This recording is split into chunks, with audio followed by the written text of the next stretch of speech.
But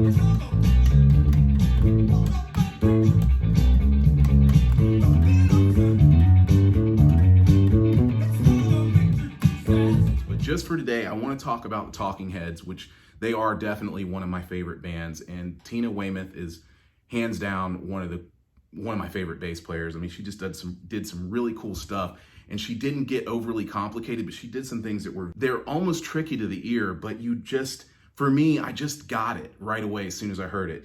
One of my favorite albums that they ever did was More Songs About Buildings and Food, but it has some very quirky progressions and bass lines, and Found a Job is the one song that if you don't pay attention, you can really butcher this. With this bass line from Tina Weymouth, it's just something that's really, let me just play it for you. And I'm just playing it without running the track because I don't know if I want to do that yet with the copyright stuff going around, so.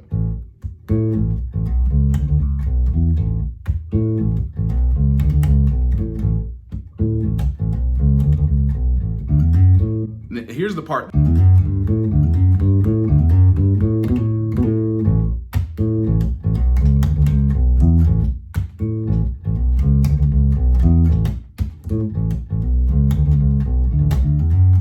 And now I butchered it myself.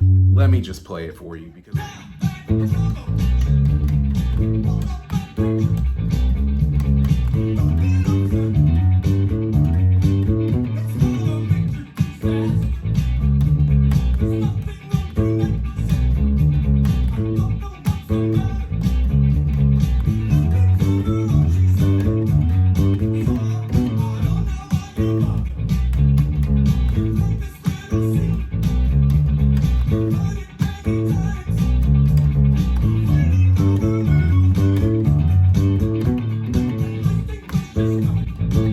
that's it.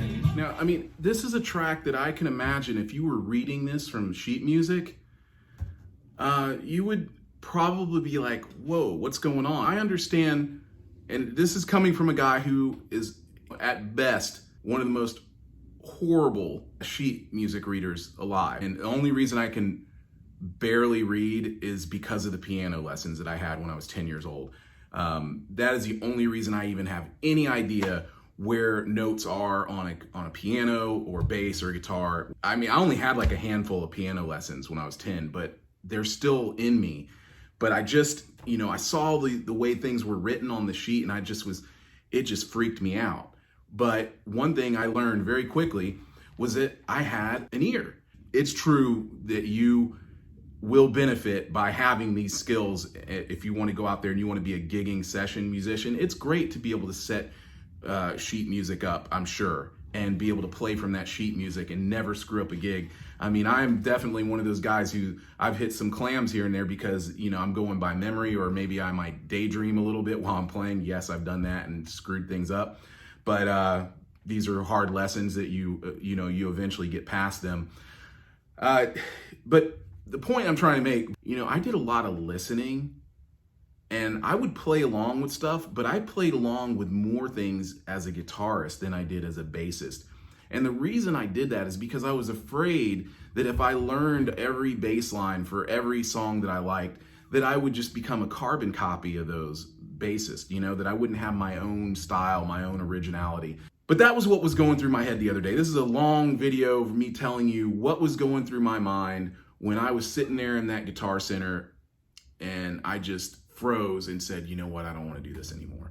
It wasn't that I didn't want to keep on with this channel. I appreciate it. I want you guys to stay here. I appreciate everyone who's leaving comments, liking and subscribing. Thank you, thank you, thank you, thank you. I really appreciate you guys. Hang in there with me. I like where we are right now. We're building a nice community here.